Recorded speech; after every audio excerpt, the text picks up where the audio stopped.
She did not scream. That was the detail that haunted the playback feeds. The human female's pupils blew wide, swallowing her irises in pure, absolute black. Her hands, soft, unarmored appendages, built for delicate manipulation, dug directly into the razor-sharp chitinous mandibles of the Gorgon stalker. She braced her boots against the towering predator's thorax, muscles bulging beneath her synthetic skin suit, and pulled. Tendons snapped like ship cables, thick, fibrous armor splintered apart. A biological failsafe triggered by grief had simply overridden her physical limitations, bypassing every structural boundary of her frail skeleton to turn her into something entirely unhinged. 10 minutes earlier, the ether core hub had been perfectly quiet. Senior Officer Rax adjusted his optic visors, was staring deadpan at the flashing red text scrolling across the primary surveillance terminal. Level 4 biological warning, human juvenile proximity. Junior Officer Veer clicked his mandibles in open skepticism, his sensory tendrils twitching in mild annoyance. He leaned over the illuminated console, tapping a heavy claw against the structural readouts of the bipedal mammals currently traversing the station. They possessed no exoskeletons, no internal venom sacs. Their bone density was pitifully low, and their skin was highly susceptible to tearing. The idea that such a physically delicate species required a station-wide safety mandate seemed like an absurd administrative panic. Truth is, Vire had spent 3 cycles doing riot control on the outer rings. He knew what real apex threats looked like. Humans just looked incredibly soft. Down in Docking Bay 4, the lighting was humming on a low-power maintenance cycle. The air was cool, tasting faintly of recycled coolant.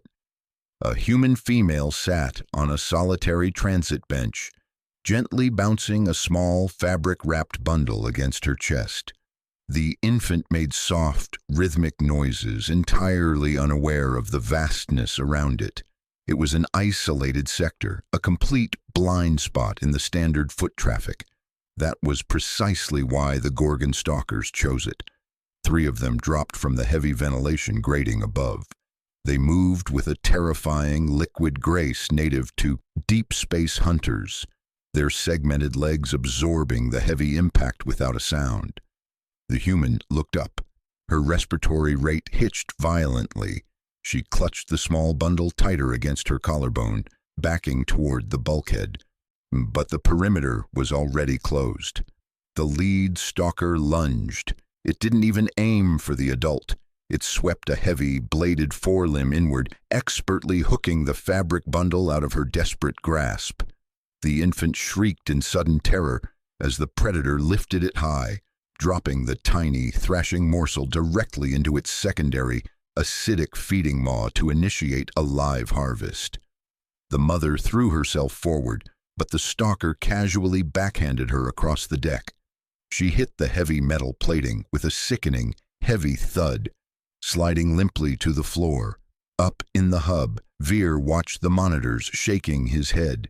It was over. The frail creature would stay down, paralyzed by shock, forced to watch the consumption of her offspring. But she didn't stay down.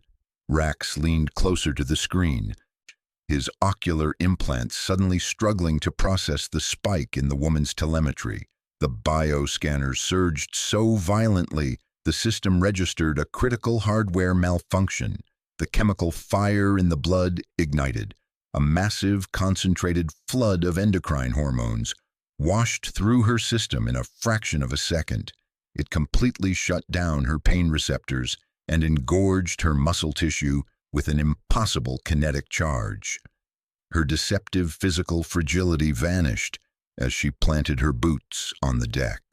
She stood up, her breath coming in ragged, heated gasps. She wasn't just a mammal anymore.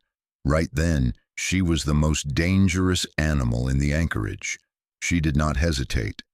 The distance between her and the lead stalker was exactly 8 meters. She covered it in a fraction of a second. the dense rubber of her boots denting the metal grating. The predator barely had time to register the sudden biological berserker state, overriding the mammal's standard physiology. It swung a bladed limb to impale her. She caught the serrated edge with her bare hand. The blade bit deep, tearing skin, but she did not flinch. She simply used the grip to rip the limb downward, launching her entire body weight upward. She slammed into the stalker's primary faceplate. Her hands, fueled by an adrenaline cocktail that would stop a lesser creature's heart, seized the thick, acidic mandibles. She wrenched them backward. Bone and cartilage snapped with a sickening wet crack. The jaw hinges gave way entirely. She reached directly into the feeding maw, ignoring the caustic burn coating her forearm, and pulled the wailing infant free. Stalker 2 hissed, lunging at her exposed flank. She pivoted on her heel, tucking the child tightly against her chest, and drove her free fist into the creature's midsection. The impact sounded like a dropped cargo crate. She hit it again and again. Her knuckles turned the armored thoracic cavity into a caved-in mess of splintered chitin and dark fluid. The predator dropped to the floor, its respiratory organs completely crushed under the blunt force trauma. Stalker 3 came from behind. Its claws scraped across her shoulders, slicing through the synthetic fabric of her suit. It wrapped its long, jointed limbs around her neck, attempting to snap her cervical spine. She could not use her hands. She was shielding the child. So she threw her head back, smashing her skull into the creature's central sensory cluster.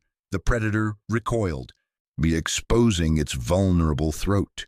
She turned, her mouth opening wide, and sank her blunt, omnivorous teeth directly into its primary carotid artery. She clamped her jaw shut and violently jerked her head. Hot, pressurized fluid sprayed across the docking bay walls. The third stalker collapsed, thrashing weakly as it bled out on the cold deck. Then she just stood there.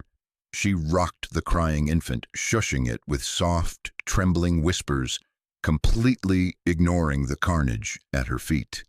20 minutes later, the emergency bulkheads hissed open.